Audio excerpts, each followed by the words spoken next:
Je vais me présenter très rapidement. Donc, je m'appelle Elia. À l'heure actuelle, je suis étudiante en histoire et aussi en littérature et je fais mon mémoire sur le personnage de la sorcière dans la littérature contemporaine et la dimension féministe qu'on peut retrouver ou non dans les œuvres contemporaines.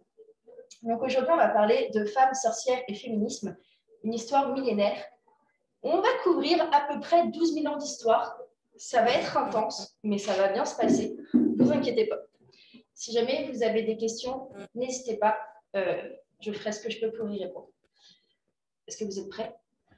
Vous êtes prêts? Oh, c'est parfait. Alors, c'est parti. On va commencer par définir ce dont on va vraiment parler.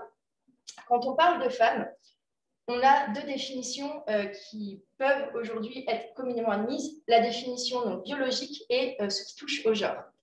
Le sexe biologique, c'est le physique. Une personne qui va avoir des attributs génitaux féminins ou une génétique dite féminine. On a aussi ce qui est le genre. Le genre, c'est une personne qui ne présente pas forcément des attributs génitaux féminins, mais qui peut s'identifier comme femme. Jusque-là, ça va. Quand on va parler de femmes ici, on va parler majoritairement de personnes présentant des attributs féminins et étant identifiées par les autres comme des femmes, puisque le genre est une définition très récente qui n'existait pas forcément dans les époques desquelles on va parler. Le féminisme. Il y a beaucoup de choses qui se disent sur le féminisme, dépendamment de à qui vous demandez. Certaines personnes vont voir ça comme les femmes qui veulent renverser l'ordre social et régner sur le monde. Je ne dirais pas que ça n'existe pas, mais ce n'est pas forcément le cas. Donc, on va s'intéresser à plusieurs définitions. La première nous vient du Petit Robert, doctrine qui préconise l'égalité entre l'homme et la femme et l'extension du rôle de la femme dans la société. Larousse, mouvement militant pour l'amélioration et l'extension du rôle des droits des femmes dans la société. Et enfin, Wikipédia. Je déteste citer Wikipédia, mais comme c'est un dictionnaire participatif, ça permet d'avoir un point de vue de plusieurs personnes, et notamment des personnes qui le rédigent, donc qui peuvent présenter des définitions qui sont très intéressantes, comme celle-ci. Le féminisme est un ensemble de mouvements et d'idées philosophiques qui partagent un but commun, définir, promouvoir et atteindre l'égalité politique, économique, culturelle, sociale et juridique entre les femmes et les hommes. Le féminisme a donc pour objectif d'abolir, dans ces différents domaines, les inégalités hommes-femmes dont les femmes sont les principales victimes et ainsi de promouvoir les droits des femmes dans la société civile et dans la vie privée. C'est une définition très longue, mais de façon très courte. Le féminisme, c'est la volonté d'avoir une égalité effective et totale entre hommes et femmes, que ce soit pour le travail, que ce soit répartition des tâches ménagères ou même dans le rôle parental. La sorcière. Et là, on va commencer à rigoler un peu. Larousse. Dans les contes de fées, femme en général laide, qui possède des dons surnaturels qu'elle utilise pour faire le mal. Ou femme laide, déplaisante, voire méchante ou malfaisante. Le Robert. Personne qui pratique une magie de caractère traditionnel, secret et illicite ou dangereux. Vieille sorcière, vieille femme laide et méchante. Wikipédia encore une fois. Une sorcière ou magicienne est une femme qui pratique la sorcellerie et la magie.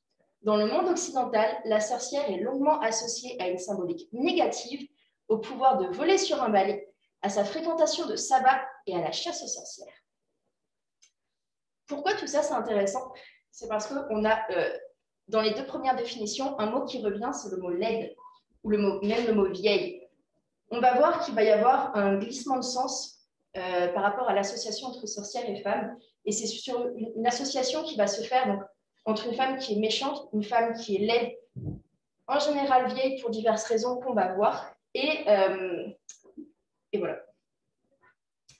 Et enfin, quel espace géographique? On va majoritairement parler de l'Europe de l'Ouest. Il existe des sorcières dans beaucoup de civilisations, mais toutes n'ont pas le même passif, n'ont pas été créées de la même façon et n'ont pas la même définition à l'heure actuelle. Celles de l'Europe de l'Ouest, toutes les sorcières de tous ces pays en couleur se ressemblent beaucoup, et notamment parce que le catholicisme a un énorme impact sur tout ce qui touche à la création du personnage de la sorcière, et que la majorité de ces pays étaient catholiques ou du moins chrétiens.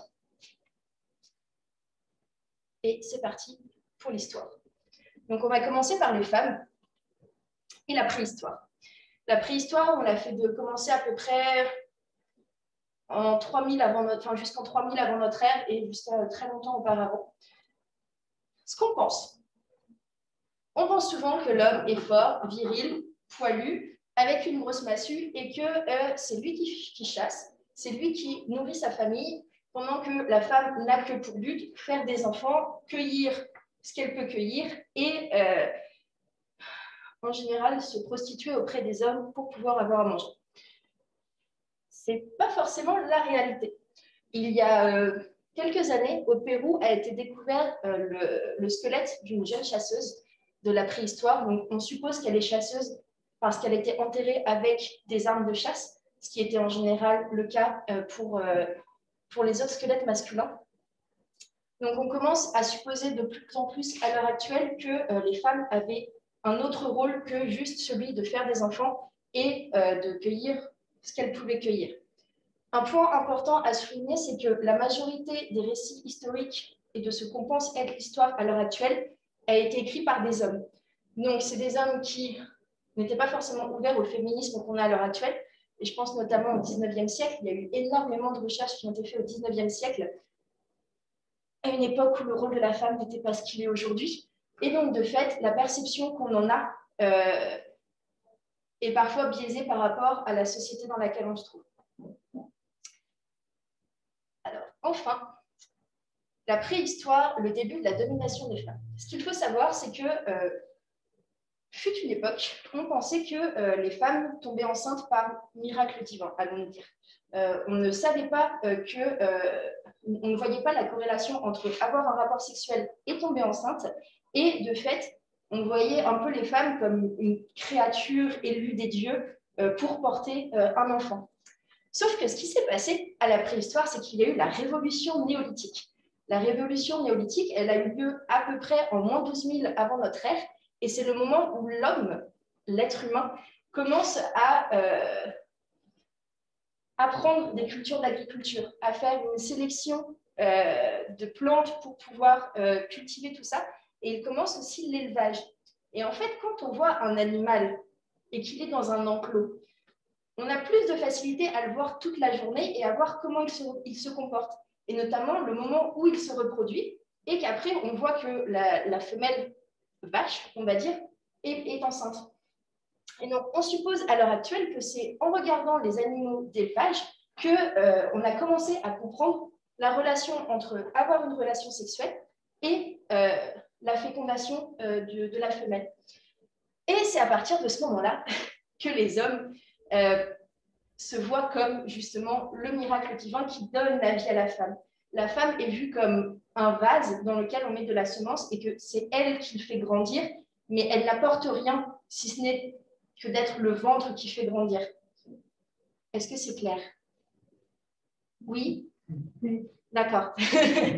Donc voilà, en fait, on commence à dénier le rôle de la femme dans le fait de porter un enfant. Et pour la petite anecdote, on pensait même que si un homme ne remettait pas assez de sperme dans le ventre de sa femme, c'était la raison pour laquelle l'enfant était soit handicapé, soit une fille.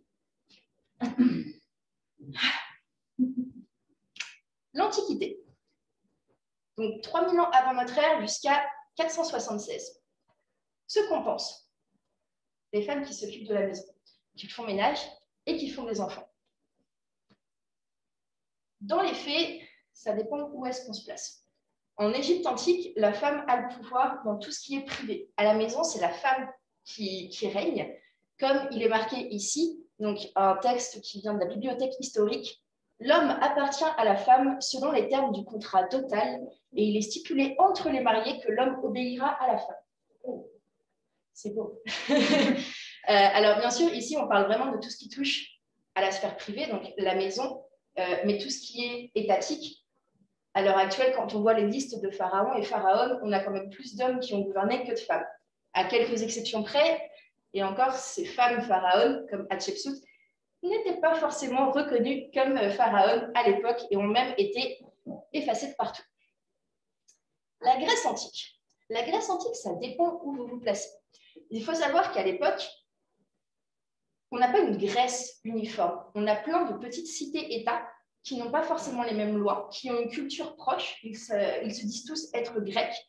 Ils ont une langue proche, mais pas le même gouvernement, pas les mêmes lois. Tout change.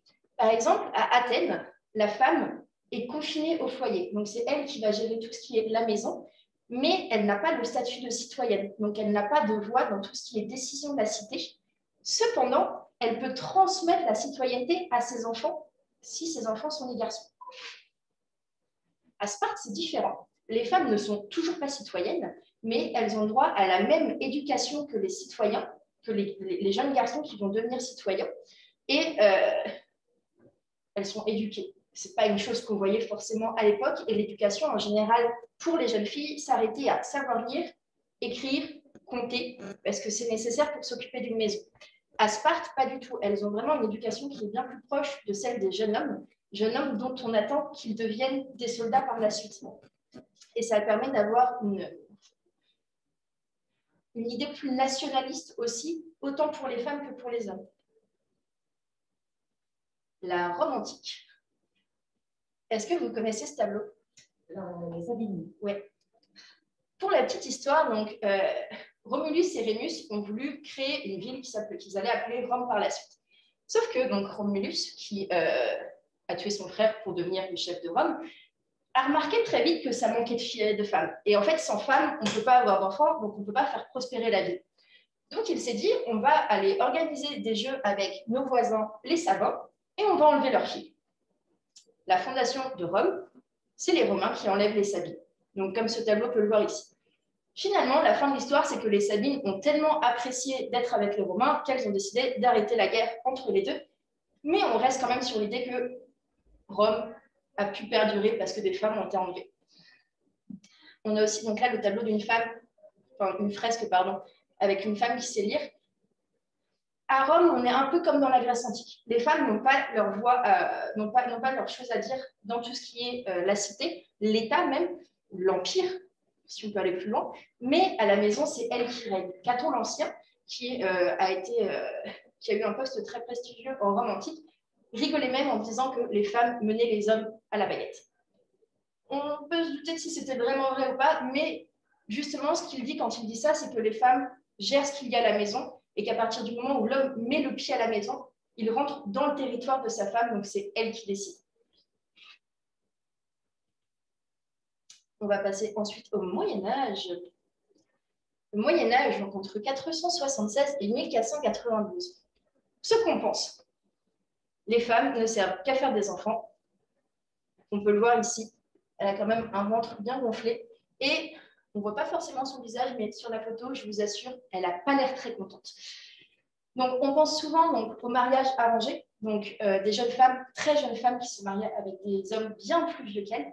Et justement, le seul but de ce mariage, c'est d'avoir un héritier. Donc, que la jeune fille tombe enceinte et qu'elle fasse le plus de bébés possible à son mari. Dans les faits, ce n'est pas vraiment vrai. Ici, donc, on a une image qui est tirée du livre La Cité des Dames, qui a été écrit par Christine de Pisan, donc une autrice très connue du Moyen-Âge, où on peut voir justement une reine et une personne du clergé en train de construire une tour. Au Moyen-Âge, une femme maçon, ça n'étonnait personne. C'était presque normal. Non, mais il n'y avait pas encore cette gentrification du métier.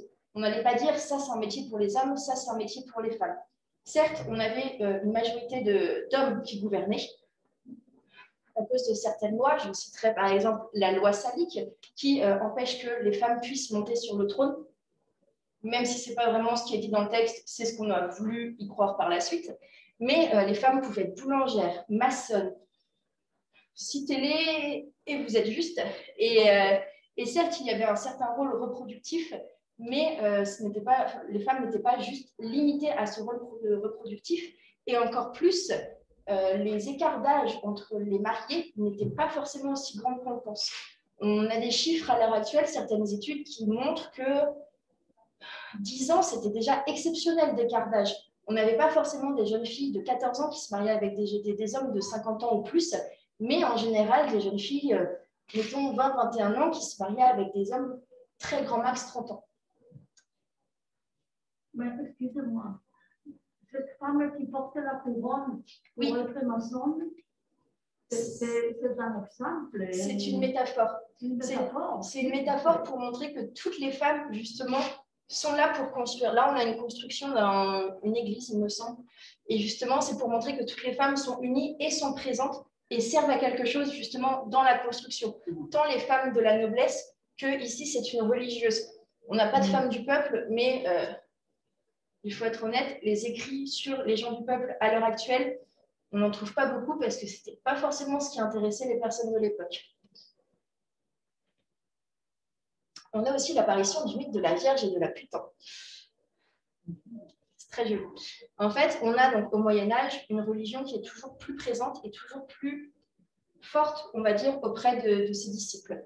Et donc, on commence à avoir une certaine histoire qui se dégage, et notamment donc, la différence entre la Vierge Marie, donc femme pure qui a été fécondée, on va dire, par le divin, et Ève, la première femme de l'humanité et la première pécheresse qui a plongé l'humanité dans le désespoir, l'enfer et autres.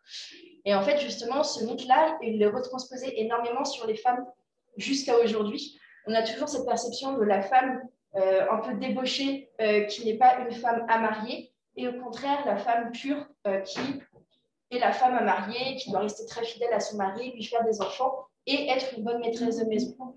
Ça a commencé au Moyen-Âge avec justement cette distinction entre ces deux femmes qui viennent de la religion chrétienne. L'époque moderne. Donc entre 1492 et 1789. Ici, on commence à avoir une distinction toujours plus présente parce qu'on commence à parler plus dans les sources de l'époque des femmes du peuple.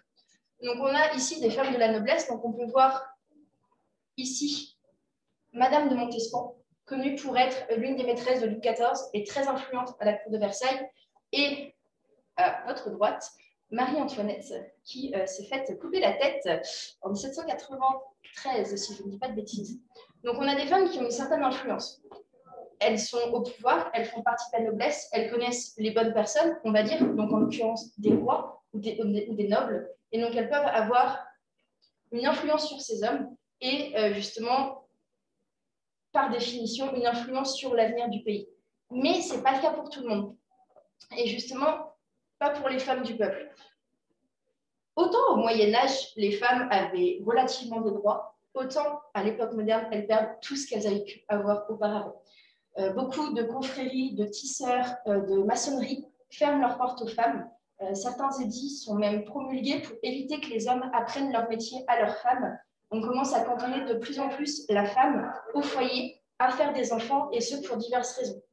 La religion, qui toujours est plus influente, mais aussi énormément d'épidémies et de famines, qui fait qu'on a une baisse drastique de la population et qu'il faut repeupler. Autre petite anecdote, à l'époque, donc sous le règne de Louis XIV, le roi et notamment ses ministres voulaient éviter qu'il y ait une émigration française trop forte vers le Québec parce qu'ils estimaient que justement, il n'y avait pas assez de personnes françaises en France et ils avaient besoin de ces personnes-là pour se défendre, surtout Louis XIV qui était un sacré roi guerrier quand même. La Révolution française. Les femmes ont eu leur part à jouer, certes pas aussi importante que celle des hommes, mais on peut voir ici donc Olympe de Gouges qui est extrêmement connue pour sa déclaration des droits de la femme et de la citoyenne. Donc on connaît aujourd'hui la déclaration des droits de l'homme et du citoyen qui justement vient de la Révolution française et elle a été l'une des premières à dire nous aussi les femmes on a le droit à ça. Nous aussi on a le droit d'être considérés comme des êtres humains et justement d'avoir une déclaration des droits. Et on lui doit notamment une phrase très célèbre qui est « Une femme a le droit de monter à l'échafaud », donc elle a le droit de se faire tuer pour je ne sais quelle raison. Elle devrait avoir le droit de monter à la tribune, c'est-à-dire être élue par le peuple pour justement représenter ce peuple auprès des instances au pouvoir. C'est l'une des premières, avec certaines de ses alliées, à justement dire « les femmes devraient avoir les mêmes droits civiques que les hommes ». Et enfin, on va aller à l'époque contemporaine, donc depuis 1789, au 19e siècle. Alors, c'est toujours pas joyeux, les femmes n'ont pas vraiment de droit à l'époque. On commence à avoir certaines personnes aussi d'influence, comme George Sand, donc à votre gauche, qui a été une très grande autrice et qu'on connaît encore aujourd'hui, qui a pu justement mettre en place un modèle de femme libre. Elle a été mariée, elle avait pas mal d'amants, et elle ne s'est pas faite emprisonner pour ça, ce qui est quand même à l'époque assez miraculeux. Et on peut voir aussi commencer à se mettre en place des mouvements proto-féministes, on va dire. Donc, avant que le féminisme pur et dur apparaisse, à droite, vous pouvez voir un manifeste qui a été écrit par le comité central de l'Union des femmes à l'occasion de la Commune de Paris. La Commune de Paris, c'est un événement qui a eu lieu à la fin du 19e siècle, où notamment Paris a dit « nous, on se coupe de tout le monde » et il y a eu beaucoup de bagarres, extrêmement de bagarres. Et les femmes, justement, ont commencé à s'unir à cette occasion-là. Elles ont activement participé dans cette commune et on peut voir à cette occasion donc, des débuts d'associations de femmes ensemble pour dire « nous aussi, les femmes, on a une voix, on a un pouvoir et on veut l'utiliser ». Le XXe siècle. Au XXe siècle, ça s'améliore. Donc, on a à votre gauche des suffragettes. Donc, le mouvement des suffragettes existait déjà à la fin du XIXe siècle, mais n'a pas eu le même impact qu'il a pu avoir par la suite. En France, le droit de vote des femmes date de 1944, c'est-à-dire à peu près une centaine d'années après le droit de vote pour tous les hommes français. Et elles l'ont demandé, elles l'ont vraiment demandé, elles ont manifesté dans la rue, elles ont cassé des trucs dans la rue, et elles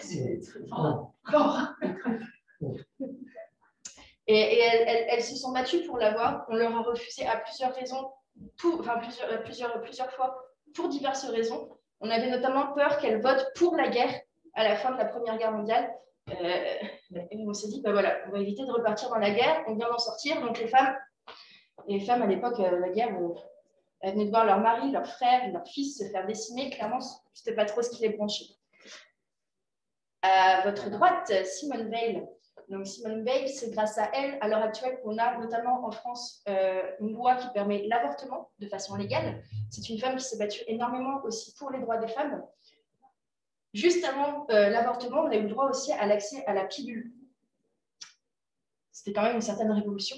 Et tout au long du 19e siècle, de façon générale, on a acquis en tant que femme petit à petit certains droits. Donc le droit de vote, mais le droit aussi d'avoir son propre compte bancaire sans avoir forcément l'autorisation du mari ou du père. Le droit de ne pas se marier si on n'en avait pas envie. 2012.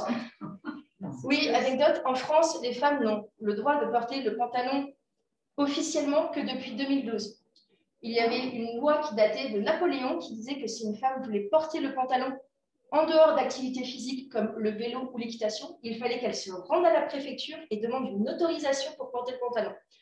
J'ai 23 ans, en 2012 j'en avais 15, j'ai été illégale 15 ans de ma vie. Voilà. Et le 21e siècle, on va voir juste après. L'histoire du féminisme, ça va être très rapide. On a un avant 19e siècle et un après 19e siècle. Ce qu'il faut savoir, c'est que les idées féministes, comme le dit une chercheuse, datent depuis un sacré bout de temps. On commence déjà à avoir des idées féministes dès l'Antiquité, avec certains auteurs qui écrivent des pièces avec des femmes fortes, qui ont des rôles dits masculins pour l'époque, qui n'ont pas forcément été très bien vécus par la majorité masculine de l'époque, mais rien n'empêche que ces idées sont bien présentes. On commence déjà à dire, ben voilà, une femme, elle peut être forte, une femme, elle peut avoir sa voix et elle peut s'exprimer autant qu'elle le veut. On a aussi donc, des auteurs féministes, donc je vous ai déjà parlé de Christine de Pisan, on a George Sand qu'on a vu, on en a quelques-unes d'autres, bien sûr qui sont noyées parmi tous les auteurs masculins de l'époque, mais rien n'empêche, on ne peut pas dire qu'il n'y a pas eu d'idées féministes. Elles étaient déjà présentes, pas forcément très bien acceptées par le reste de la population, notamment par les hommes de l'époque, mais elles étaient là. Et après le 19e siècle, ce qu'il faut savoir, c'est que le mot féministe, utilisé comme on l'utilise aujourd'hui, il date de 1972 d'un écrit de Alexandre Dumas, fils, qui n'était pas très glorieux, où en gros, il dit que les féministes sont des méchantes femmes qui disent que tout est la faute aux hommes. Je ne me prononcerai pas là-dessus. On utilisait le mot féministe avant pour décrire des hommes qui n'avaient pas eu un développement physique totalement masculin, c'est-à-dire des hommes qui avaient des caractéristiques féminines. On leur disait qu'ils étaient féministes. C'est un mot médical, ce n'est pas une insulte ou quoi que ce soit. Et donc, du coup, à partir de Alexandre Dumas fils, on commence à avoir l'apparition du mot. Et à partir du moment où on a un mot qui désigne quelque chose, ça lui donne déjà une certaine existence dans la vie de tous les jours. On voit à peu près, à l'heure actuelle, 4 vagues de féminisme. La première vague commence justement à la fin du 19e siècle. C'est une vague qui demande les droits civiques et légaux. Donc justement, le fait d'avoir le droit de vote, mais aussi, comme je vous disais, le fait de ne pas avoir forcément l'accord de son mari pour faire quoi que ce soit. Et elle s'arrête à peu près entre la Première Guerre mondiale et la Seconde Guerre mondiale. La deuxième vague, elle commence dans les années 1970 en France, et c'est une vague qui demande la réappropriation du corps féminin. Donc justement, c'est les exemples que je vous donnais tout à l'heure, ça passe par la possibilité d'avoir légalement le droit d'avorter, la pilule, et en fait, ne pas être juste considéré comme un corps, comme un ventre à faire des bébés. Elle a été très courte, et on a eu ces droits relativement rapidement quand même. La troisième vague, elle commence à la fin des années 90 et jusqu'à peu près les années 2010. Et elle se confond énormément avec la quatrième vague, raison pour laquelle, pour certaines chercheuses et chercheurs, il y a juste une troisième vague. De mon point de vue personnel, ce n'est pas exactement la même chose. La troisième et quatrième vague, elles demandent la même chose. Elles demandent à ce que les femmes aient une égalité effective avec les hommes. Ça veut dire que tout est pareil. Les femmes ont le même salaire que les hommes pour le même nombre d'heures travaillées, pour le même diplôme. Elles peuvent, je ne sais pas, sortir la nuit sans se faire assassiner comme l'a été une jeune femme en Angleterre il y a quelques semaines. L'égalité effective, tout est pareil. Sauf que la troisième vague, elle le fait à travers des manifestations, à travers des journaux. Et la quatrième vague, c'est la vague Internet. C'est les comptes de dénonciation sur Instagram, c'est les pages Facebook, c'est les blogs, c'est les newsletters féministes. Et justement, la différence, on a les tweets aussi, les hashtags. On a cette différence entre les deux. Et en fait, ce qui change entre les deux, c'est que à l'heure de la troisième vague, Internet n'était pas aussi présent et donc on n'avait pas cette même ampleur mondiale d'un mouvement. Avec la quatrième vague, la seule chose qui change, c'est le décalage horaire. Si moi, j'ai des amis de Montréal qui demain lancent un hashtag balance ton porc, il a déjà été utilisé, mais ce n'est pas grave, ben moi, je vais pouvoir le réutiliser en France aussi parce que je vais avoir cette facilité de connexion avec eux. Dès qu'eux, ils vont le lancer, ben moi, je vais pouvoir le voir, puis éventuellement poursuivre ou non. Et en fait, justement, on a cette facilité de communiquer, de se défendre et aussi de revendiquer grâce à Internet à l'heure actuelle. Et enfin, l'histoire des sorcières. Là, ça va pas être très drôle. On va commencer par parler de l'histoire de la magie de façon générale. De la magie comme on la conçoit aujourd'hui à l'heure actuelle, on peut en dater dès la préhistoire. Ceci est un magnifique dessin de la grotte de Lascaux. Je peux comprendre pourquoi est-ce qu'on voit la grotte de Lascaux. Certains chercheurs supposent que ce type de dessin d'animaux, ça s'appelle de la magie sympathique. C'est-à-dire qu'on va dessiner quelque chose en espérant que ça arrive dans la vraie vie. Là, donc, on voit un auroch, donc un animal beaucoup chassé pour sa viande à l'époque. On suppose que si on le dessinait, un vrai auroch allait apparaître dans la vraie vie et qu'on allait pouvoir le manger. C'est des hypothèses qui sont pas forcément admises par toute la communauté scientifique, mais qui restent encore assez présentes aujourd'hui. Et en dehors de tout ce qui est magie sympathique, on a quand même une certaine magie par rapport à tout ce qui est connexion avec ce qu'on va appeler le divin, même si ce n'était pas forcément les mots de l'époque, avec les forces de la nature. Et donc, on peut voir une certaine forme de magie avec ça, et notamment tout ce qui est chamanisme, qui existait déjà à l'époque. L'Antiquité. L'Antiquité, ça dépend encore une fois où vous vous placez. En Mésopotamie, on a déjà certaines formes de magie. Donc, la magie commence déjà à être genrée. Les hommes vont faire une certaine forme de magie, les femmes une autre. Par exemple, les femmes vont être tout ce qui est magie curative, pour soigner. À l'époque, on pensait que la maladie, c'était le démon qui était entré dans votre corps et qu'il fallait le faire sortir. Forcément, c'était les femmes qui s'en occupaient. Hein. Comme aujourd'hui, on a plus d'infirmières que d'infirmiers. Et donc déjà, à l'époque, on commence à voir que les femmes s'occupent plus donc, de tout ce qui est magie du privé, magie curative, magie de soins des autres, et les hommes, plus ce qui est relation au divin, donc à travers, pareil, des rituels magiques, tout ce qui est aussi... j'ai un mot à tête, il ne va pas sortir. Tout ce qui est ranimer les morts, les magies où il faut une certaine forme d'éducation. En Égypte antique, on a la déesse Isis, déesse de la magie, la déesse féminine par excellence. C'est celle qui va retrouver son mari, le recomposer après qu'il ait été découpé, et en faire le roi des morts. C'est une déesse qui est très positive. Elle a un énorme impact sur la population et c'est vraiment presque la déesse mère par excellence. Ce qui n'est pas sans rappeler qu'en Égypte, les femmes avaient le pouvoir à la maison. En Grèce antique, là, ça commence à devenir pas drôle. On peut voir dans la mythologie un début de la déesse sorcière méchante. Ici, donc, on a un vase qui représente Circé. Donc, on peut voir Circé qui se tient ici. Et je ne sais pas si vous connaissez la légende de Circé, mais on la voit notamment dans l'Odyssée avec Ulysse, et elle transforme les compagnons d'Ulysse en porcs. Alors, il n'est pas très bien dessiné, mais c'est un porc. Enfin, un homme en train de se changer en porc. Et à l'époque, Circé, ça va encore. C'est pas la pire, parce qu'elle va retransformer les compagnons d'Ulysse en humains, accessoirement coucher avec Ulysse, lui faire quelques enfants, mais le laisser repartir et l'aider dans sa quête pour pouvoir rentrer chez lui. Mais à côté de ça, on a sa nièce Médée. Et Médée, c'est une autre histoire. Je ne sais pas si vous pouvez le voir correctement, mais là, elle tient un poignard, et ça, c'est son enfant. Médée, c'est la mère tueuse par excellence. Elle est donc la nièce de Circé, fille d'Aétès. Aétès, c'est un homme qui était sorcier et très cruel. Quand Jason est venu lui demander la toison d'or, il lui a répondu « D'accord, mais tu dois faire ça d'abord ». Et toutes les tâches qu'il lui a données, elles étaient toutes piégées et faites pour qu'il meure. Sans Médée, Jason n'aurait pas été bien loin. Et Jason décide donc de se marier à Médée, d'avoir 2 enfants avec elle.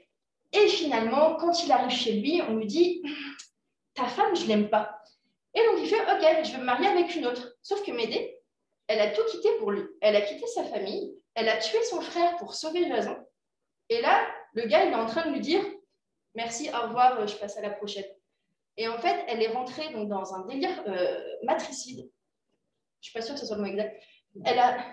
Elle a tué ses enfants, ses 2 enfants. Et donc là, on commence à avoir donc, la vision de la sorcière qui est vraiment méchante, qui tue ses enfants, qui a tué la fiancée de son mari, le père de la fiancée de son mari. Et en plus, pour rentrer chez elle, après, elle va convoquer des dragons, mettre un char au dragon, puis rentrer chez elle en volant. Le dragon, à l'époque, ce n'est pas forcément non plus un animal très sympathique. Et enfin, on peut voir ici la déesse Hécate. Donc la déesse Hécate, c'est la déesse de la magie. Elle est aussi l'une des phases de la lune. Oui, il y a 3 personnes, c'est la même personne. Hécate a 3 faces.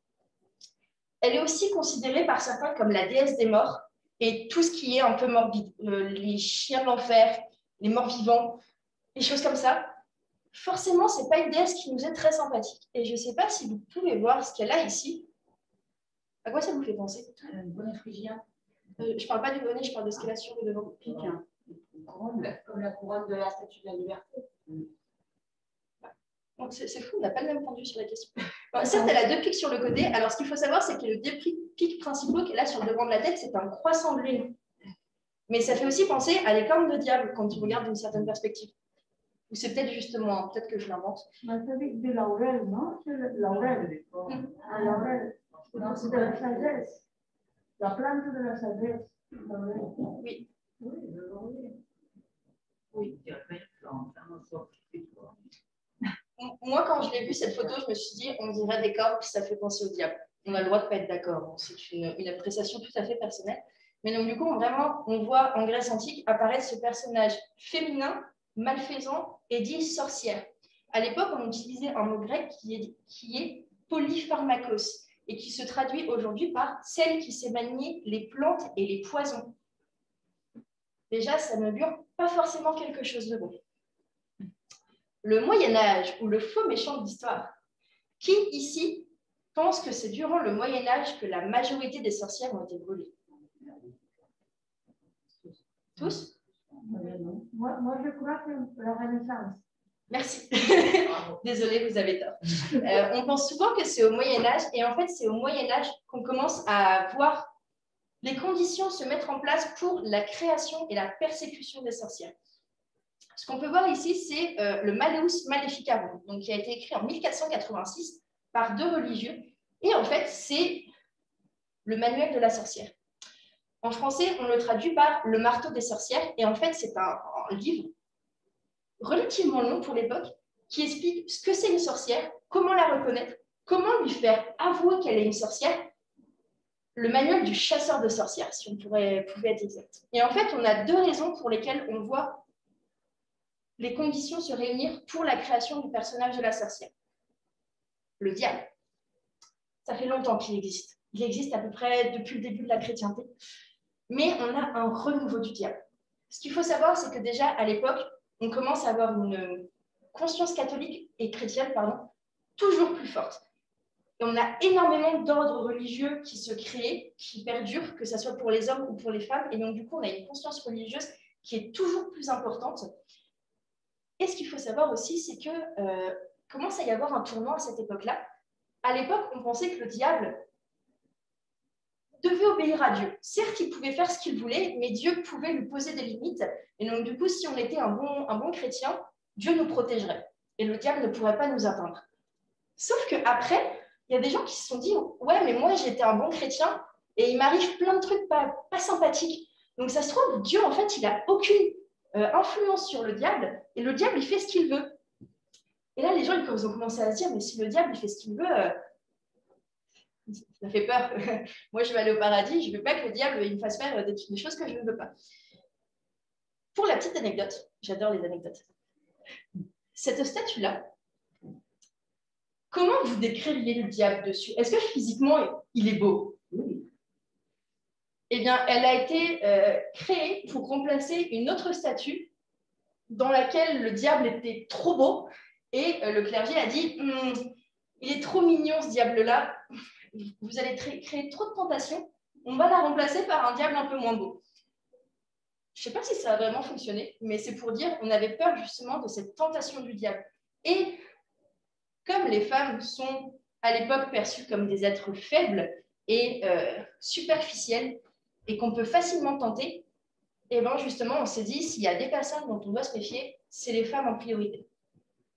Ce qu'il faut savoir aussi, c'est qu'à l'époque, on pensait que pour faire de la sorcellerie, de la magie, il fallait être érudit, il fallait savoir lire, savoir compter, il fallait avoir un certain savoir, une certaine connaissance. À l'époque, la majorité des personnes qui recevaient ce type d'éducation, c'était les hommes. Donc, au tout début des chasses aux sorcières, on a eu des hommes qui ont été brûlés parce qu'on pensait que c'était les seuls qui avaient accès à tout ce qui était magie. Après, on s'est dit, mais en fait, il n'y a pas besoin. Une personne qui connaît les herbes, elle peut empoisonner aussi bien que quelqu'un qui a lu 3 livres sur le sujet.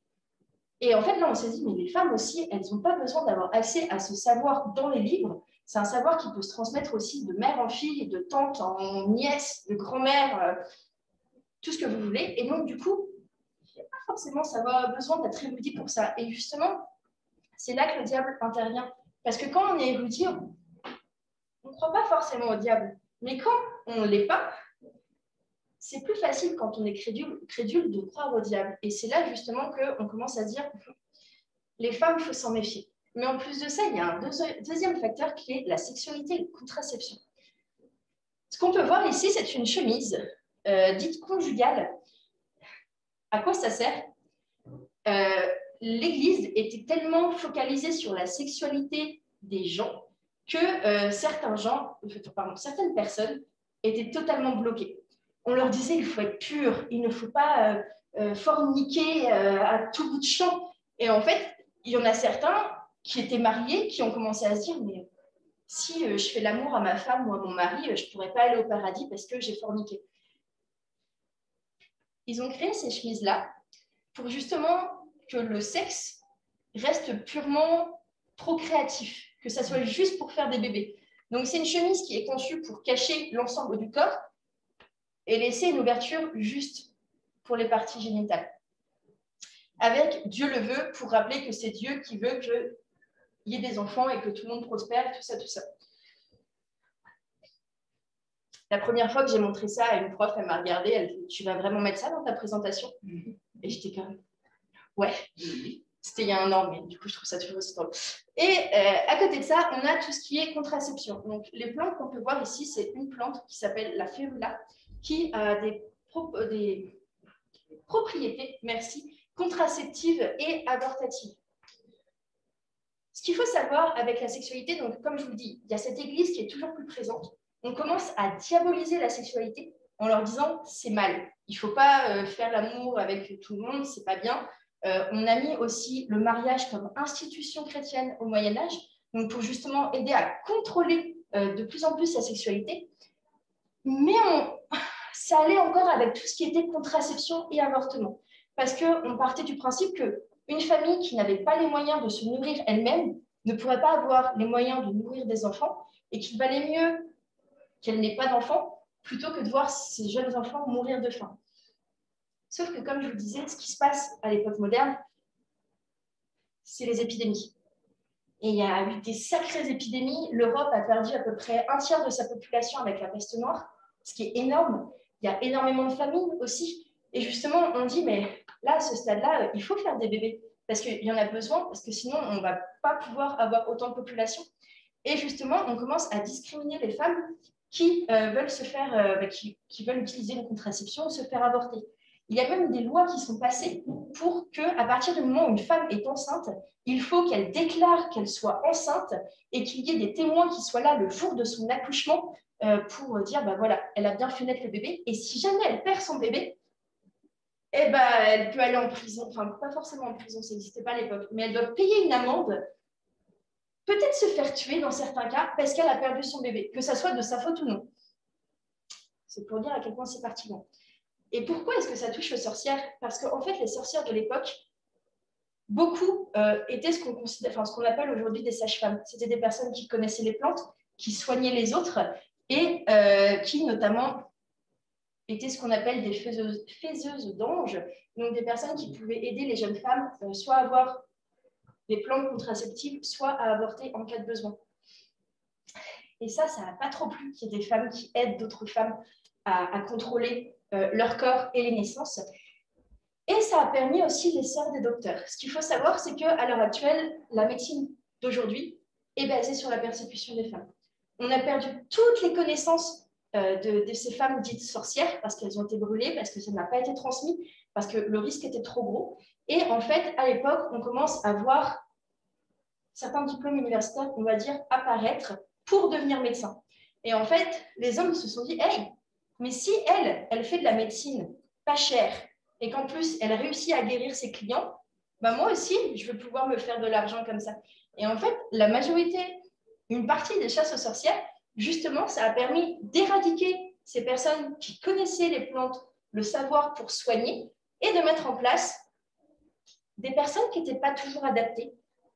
Pour certains, les saigner, c'est-à-dire couper quelqu'un pour qu'il perde du sang, pour qu'il se sente mieux après, bah, ça a été une méthode pour soigner les gens qui était assez courante à l'époque. Pas forcément judicieuse, mais voilà.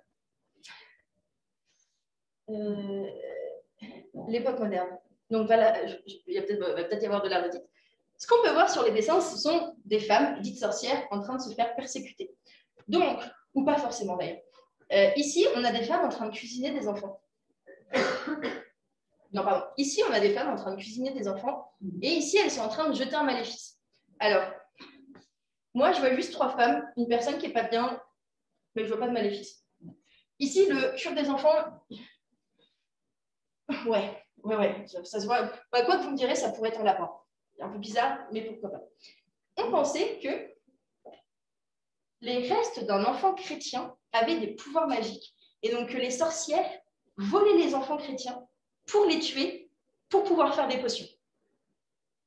C'est parti assez loin ce jour-là.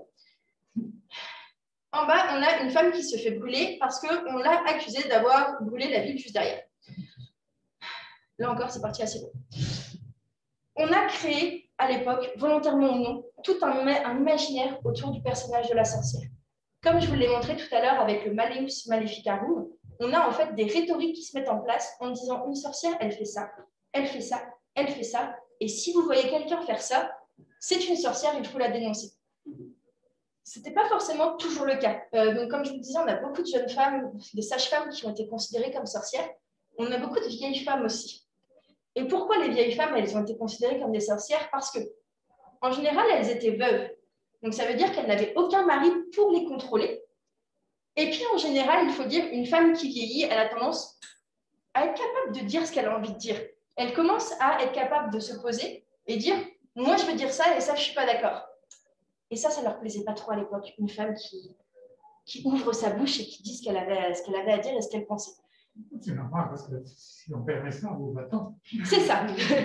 Et en plus de ça, ils ont créé aussi un concept qui est incroyable, c'est la marque du diable. Qu'est-ce que c'est la marque du diable? C'est une marque que toute sorcière a sur le corps. Non, ça c'est une autre histoire. Et en fait, c'est supposément, lorsqu'une femme allait au sabbat, donc la réunion des sorcières avec le diable pour accepter la loyauté de la sorcière, l'embrassait sur une partie du corps. Toute partie du corps. Et en fait, l'endroit où le diable avait embrassé la sorcière était marqué. Donc, ça peut être une tache de vieillesse, une cicatrice, un grain de beauté, et était supposé être insensible. Je ne sais pas si ça l'était vraiment, mais quand vous vous faites torturer depuis 3-4 jours, une petite aiguille, là où vous avez une marque, ça ne fait pas tant mal que ça. Voilà, donc il y avait cette rhétorique-là. Donc il y avait aussi tout ce qui était rhétorique du sabbat, grande réunion orgiaque, où toutes les femmes couchent ensemble, couchent avec le diable, et où elles se rendaient sur un balai. Et pourquoi un balai? La rhétorique du balai est très intéressante aussi, c'est parce que c'est l'outil ménager par excellence. C'est l'outil qui est censé, on va dire, dominer les femmes, puisqu'elles sont censées faire le ménage. Donc c'est un outil qu'elles utilisent régulièrement, et en fait, elles le contournent, elles le détournent pour en faire une symbolique d'évasion, pour sortir justement de cette rhétorique, il faut faire le ménage, il faut que je sois une bonne femme, il faut que je sois la gentille femme parfaite qui s'occupe de tout, et justement, elles s'évadent de ça en utilisant, on va dire, un outil d'oppression qui est le balai. Certains chercheurs voient aussi une certaine forme phallique dans le balai, signifiant la liberté sexuelle. Je ne sais pas si je suis d'accord avec eux, je trouve que ça va très loin quand même, mais voilà. Et donc, une fois qu'une personne était désignée sorcière, comme je vous disais, tout le monde pouvait être désigné sorcière. Celle qui n'était pas mariée, qui était veuve, qui était un peu trop vieille, un peu trop jeune, un peu trop jolie, un peu trop laide. Il n'y avait pas vraiment de sorcière stéréotypée. À chaque fois qu'une femme osait être un peu trop une femme et dire ce qu'elle pensait, sorcière. Et dans les condamnations, on voit ça. Donc déjà, ils étaient gentils à l'époque, il fallait qu'une femme avoue être une sorcière. En général, ça se faisait sous torture. Je vais vous épargner les tortures parce que c'est pas drôle, mais ça faisait mal. Et donc forcément, quand vous faites torturer depuis un certain temps, vous avouez ce que vous voulez. Oui, j'ai forniqué avec le diable. Il y en a certaines qui ont même inventé des récits très détaillés de à quoi ressemble le diable, la taille de son sexe, quelle est la sensation quand on se fait pénétrer par le diable. Enfin, ça part très loin. Et les inquisiteurs, ils adorent ça. Ils adorent ça. Et en plus, ils demandent qu'on dénonce les autres sorcières. Mais pareil, vous êtes toujours en train de vous faire torturer et vous sortez le premier nom qui vous sort par la tête. Enfin, vous essayez juste de sauver votre vie. Bon, vous vous êtes fait torturer. Vous avez avoué que vous êtes une sorcière. Vous avez une option, le bûcher, comme on peut le voir ici. Mais sinon, il y a d'autres options aussi pour être sûr que vous êtes une sorcière. On vous attache et on vous lance dans une rivière. Si vous flottez, vous êtes une sorcière, donc vous vous faites brûler par la suite. Si vous coulez et que vous vous noyez, vous étiez innocente, mais c'est pas grave, vous allez aller au paradis. En fait, on était dans une rhétorique où la femme n'avait quasiment aucune chance de s'en sortir. Il y a certains villages en Europe où, à la fin des chasses aux sorcières, il restait 3 femmes sur une population de plus de 1500 personnes. 3 femmes. C'est extrêmement peu. Et elles n'avaient vraiment aucun moyen de se défendre. À l'époque, elles ne savaient pas forcément lire. Déjà, ça n'aide pas. Elles n'avaient pas d'avocat. Ce n'était pas aussi courant qu'aujourd'hui, mais ça n'aide pas non plus. Et en fait, on est vraiment dans une rhétorique où, à partir du moment où elle est dénoncée comme sorcière, tout le monde est sûr qu'elle en est une.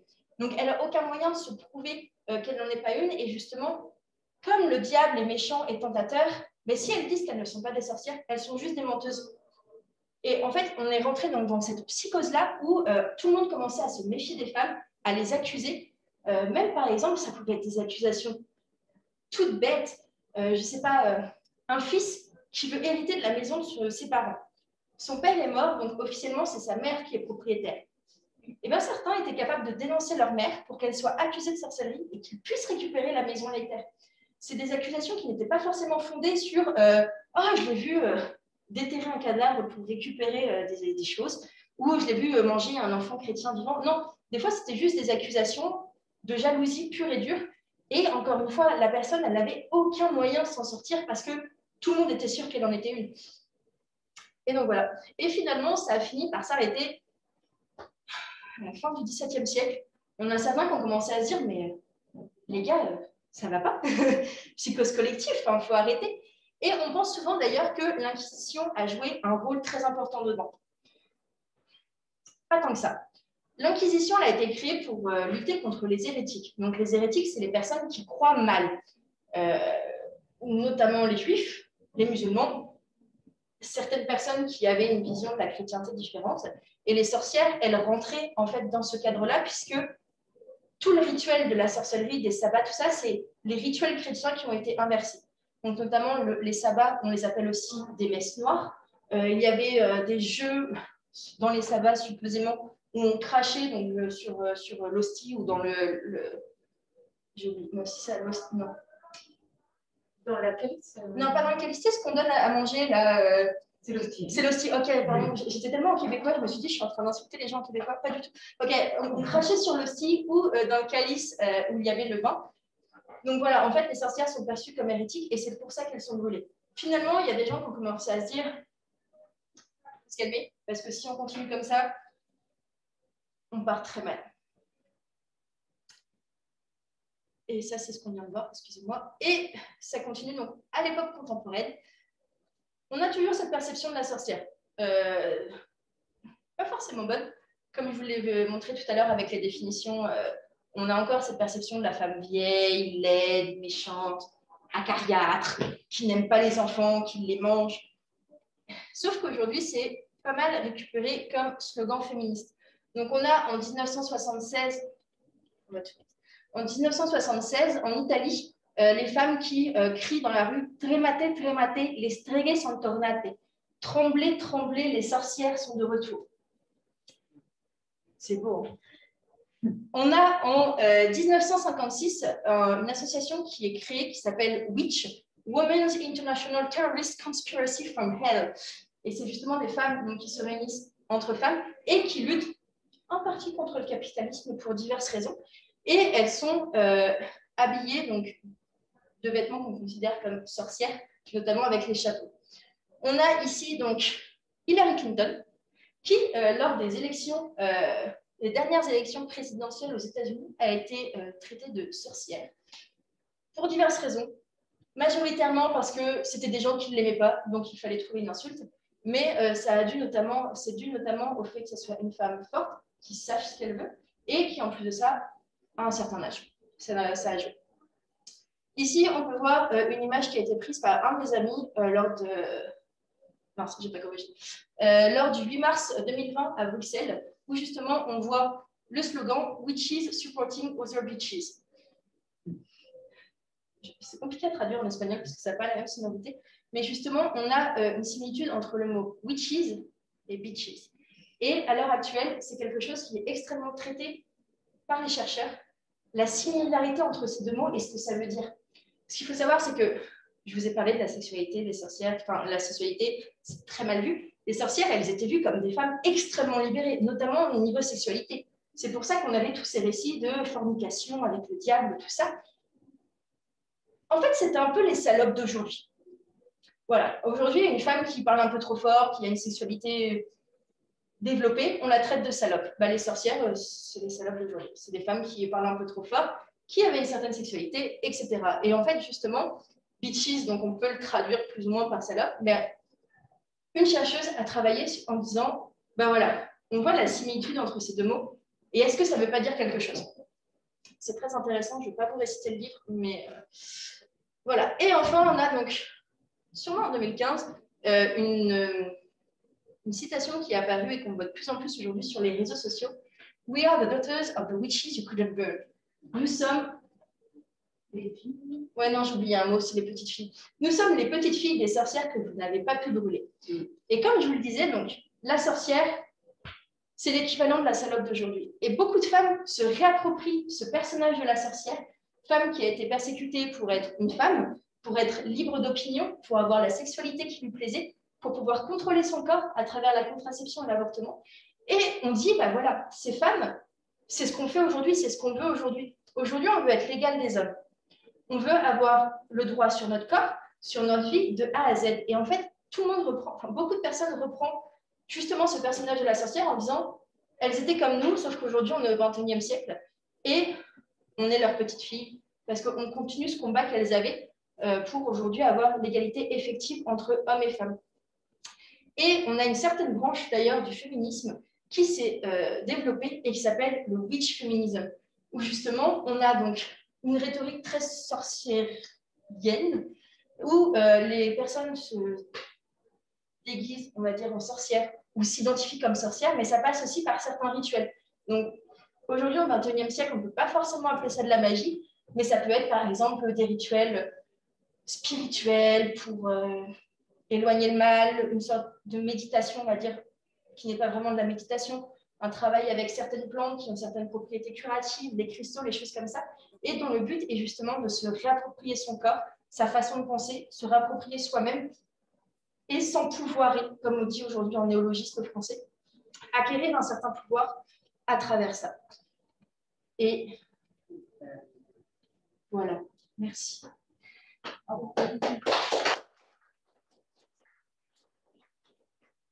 Ça va, c'était pas trop dur? Non. Non, Non. Ouais. Est-ce que vous avez des questions, des autres questions en ligne que vous vouliez poser à Elia, Martha ou Maëlle? L'assassinat de Grunge, non? C'était héroïne de la Révolution française.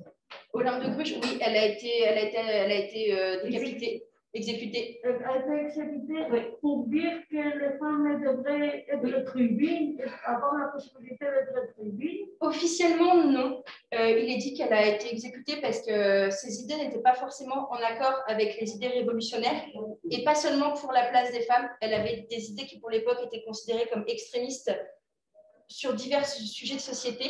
Mais je pense que à la relecture de ce qu'elle a fait, on peut penser que ses idées sur les femmes ont participé à son arrestation et son jugement, puis son exécution. Une belle bande dessinée là, sur oui, on l'a. Ah, ok. On l'a. Alors, ces idées ont fait peur aux hommes qui commandaient la Révolution, non? Ce qu'il faut savoir, c'est que les idées des femmes, elles ont toujours plus ou moins fait peur aux hommes. Ça dépend lesquelles. Quand une femme avait l'idée de « Oh tiens, je vais faire un autre enfant », en général, c'est accepté. Mais les idées, justement, où en fait, on se rendait compte que les femmes, elles étaient capables de réfléchir, qu'elles étaient capables d'avoir une certaine intelligence et un avis, je pense que ça faisait peur à certains. Parce que justement, ils se disaient, si elles sont capables d'avoir un avis, ben, en fait, à un moment, elles vont décider qu'elles n'ont plus besoin de nous non plus, et elles vont décider à demander des droits. Ce qui est arrivé par la suite, raison pour laquelle aujourd'hui nous sommes là où nous en sommes. Mais justement, il y avait cette peur de la femme qui est réfléchie et qui est capable d'être indépendante. Et voilà. Elle a écrit pas mal de livres, non? Aussi. Elle en a écrit un certain nombre. Quelques publications, des articles. J'avoue que moi, je me suis pas mal concentrée sur tout ce qui est la déclaration des droits de la femme et de la citoyenne. J'ai pas de théâtre, vous en écrivez du théâtre. Après, c'était une femme de la noblesse, donc elle avait quand même un certain savoir, une certaine éducation, mais aussi un certain cercle social qui pouvait aider, si elle voulait se faire publier, je pense qu'il y en aurait certains qui n'auraient pas été contre pour l'aider pour ça. dire quelque chose. Vous avez parlé de George Sand. Oui. Vous avez parlé de George Sand et vous en avez parlé un peu en parallèle, enfin, en parallèle, mais juste avant de parler de la Commune de Paris. Et évidemment, ça me semble un peu risqué, parce que je crois, si George Sand avait des idées, qu'on peut mettre entre guillemets féministes, ici, et vous avez souligné les prises de position des femmes qui ont participé à la Commune de Paris, je crois que George Sand a critiqué, mais d'une façon très sauvage, je dirais, la Commune de Paris. Donc, j'essaye de comprendre le rapprochement entre les deux. Sauf erreur de ma part, j'ai jamais dit que George Sand avait des idées féministes. J'ai dit que c'était une femme qui avait un certain pouvoir et qui avait une certaine influence et qui se comportait comme un homme, qui justement était un peu l'idéal des féministes d'aujourd'hui, mais elle ne s'est jamais définie comme étant féministe. Elle portait le pantalon, comme je le disais, elle s'était mariée, mais elle avait un certain nombre d'amants. Elle est une femme qui avait un certain pouvoir et une influence et qui était connue parce qu'elle était écrivaine et qu'elle a été publiée, mais ce n'est pas pour autant qu'elle avait des idées féministes. À l'heure actuelle, quand on regarde les mouvements féministes, il y a beaucoup de personnes qui se disent féministes, donc qui sont pour les droits des femmes et qui pourtant, quand on se penche sur leur rhétorique, ne le sont pas tant que ça. C'est ce que je voulais dire. C'est-à-dire qu'en réalité, parler, illustrer bon, les droits de la femme, etc., en parlant de George Sand, bon, ça peut se comprendre d'après certaines de ses œuvres, etc. Mais évidemment, c'est un peu risqué, étonnant d'une certaine manière, parce qu'elle a critiqué d'une façon très sévère, justement, les barbares, les sauvages, les je ne sais pas quoi de la Commune de Paris. Oui. Donc, mais elle représente, on va dire, un idéal féministe, comme je le disais, mais ce n'est pas parce qu'elle le représente qu'elle l'est forcément. Oui, peut-être qu'elle représente un idéal petit bourgeois, un idéal bien installé dans son château dans la campagne française, avec tous les prérogatives que ça lui donne. Enfin, moi, j'hésiterais à parler. Maintenant, si, malgré elle, d'une certaine manière, elle est accompagnée d'une évolution des idées, ça c'est tout à fait possible. Dans ça, oui, quand on a oui. Avancé chez la femme, oui, dans son oui, je l'associe, bien sûr. Après, il faut faire attention à ça aussi parce qu'on a tendance à voir Simone de Beauvoir comme une féministe. Non.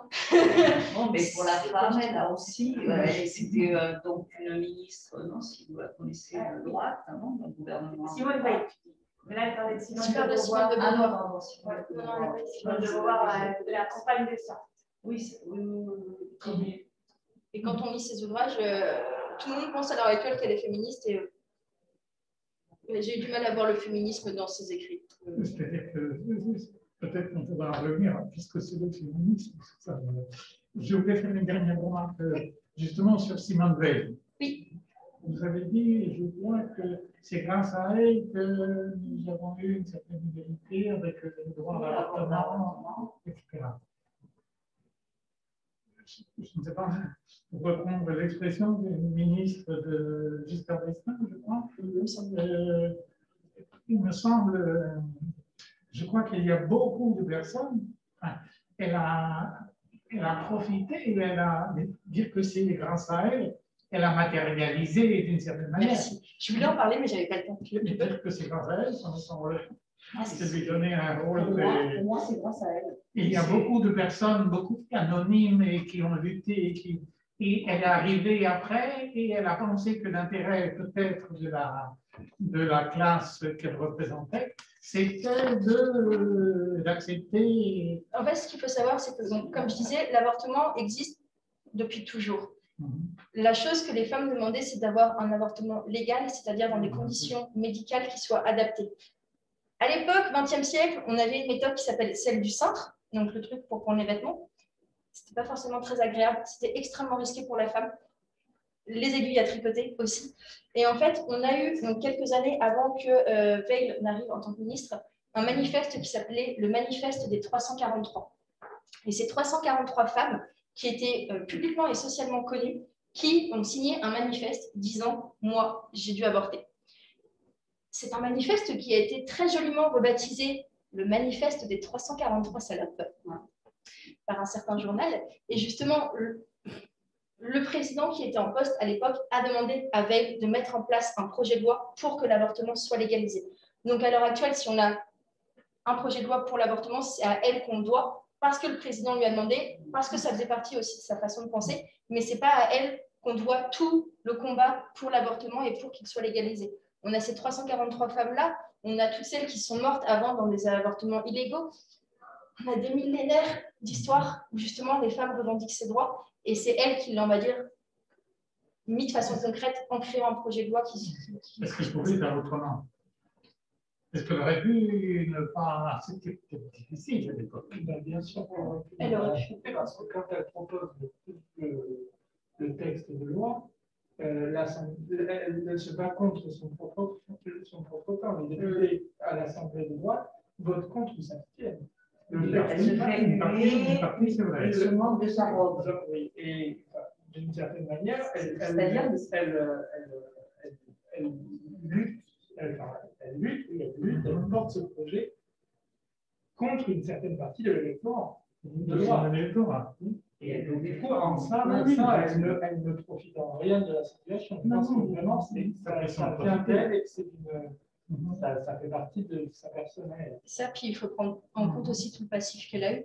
Cette femme-là, elle a été déportée, elle a vécu dans les camps de concentration. Je pense qu'elle a dû vivre aussi certains viols par les nazis dans ces camps de concentration-là. Je pense qu'elle a un passif dur aussi de ce qui est domination, pas forcément des hommes sur les femmes, mais des nazis sur les juifs. Et que justement, peut-être que proposer ça, je suis dans l'hypothèse, hein, c'est absolument pas une certitude, mais que justement proposer ce projet qui permettait de reprendre confiance en son corps, de se réapproprier son corps, pouvait aussi l'aider par rapport à ce qu'elle avait vécu avant. C'est vrai que c'est probablement la société qui le demande.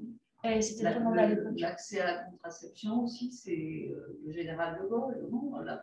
Quand ça apparaît, la possibilité. Je crois que c'est 1965, la contraception de Gaulle. Il était. Je pensais que c'est une. Non, c'est dans les années 60. Parce que l'avortement, c'est 1975. Le manifeste des 343. Non, c'est fin années 60. Je n'ai plus la date exacte, mais c'est. Ouais. Ah oui, il y a mai 68 au milieu là. Mai 68. Anecdote sur mai 68. Ouais. Si mai 68 a débuté, selon certains chercheurs, c'est parce que des étudiants hommes voulaient rentrer dans les dortoirs des femmes. Ça a été l'une des premières revendications de mai 68, en disant si on est tous égaux, nous en tant qu'hommes, on a le droit de rentrer dans les dortoirs des femmes. Et la Révolution française, c'est les femmes qui demandent du pain, non? De la brioche, s'il te plaît. De la brioche. Non, en fait, c'est les bourgeois qui ont lancé la Révolution française. La Révolution, c'est souvent bourgeois. Ouais, bah oui, ils avaient beaucoup de choses à gagner. Plus que les femmes. Mais moi, je voulais juste, je ne sais pas si tu connais, je ne connais pas en profondeur, hein, quand tu parlais des sorcières en Europe, la Galice, la région qui est juste au-dessus du Portugal, j'en ai entendu parler. La Celte, eux, ils ont las brujas, qui sont les sorcières, les méchantes, vilaines et laides, et ils ont las meigas, M-E-I-G-A, la meiga, qui est la bonne sorcière. Ouais, la bonne faiseuse. Je pense qu'en fait, en français, à l'heure actuelle, on a un équivalent, même si ça a été faussé. Là-bas, il y a une culture, je veux dire, c'est ancré. Mais ça existait aussi, et je pense notamment à tout ce qui est. On retient la sorcière, pas la maïga. Je pense à tout ce qui est légende arthurienne. Légende arthurienne, on a des fées dedans. Donc, on a la fée Viviane, on a aussi la sœur d'Arthur, j'ai oublié son nom. Morgane. Dans les premiers récits qu'on a de la légende arthurienne, elles sont considérées comme des fées, donc comme des bonnes personnes qui ont certains pouvoirs magiques et qui sont des femmes qui aident les hommes. Et en fait, petit à petit, on a une dérive justement de cette fée, donc cette bonne fée qui aide les hommes, de façon générale, dans leur quête, vers la sorcière. Et en fait, quand on lit tout ce qui est légende arthurienne, Morgane, c'est la personne qui dérive le plus en plus justement vers ce personnage de la sorcière qui est malfaisant. Et Et ouais, à l'heure actuelle, quand on pense à une fée, on pense à une petite fille avec genre des ailes, tout ça qui fait cette taille-là. Mais de base, dans tout ce qui est récit littéraire, bah, c'est l'opposé de la sorcière. C'est la femme qui est bonne, mais qui a des pouvoirs magiques. Voilà. Ben, merci. On va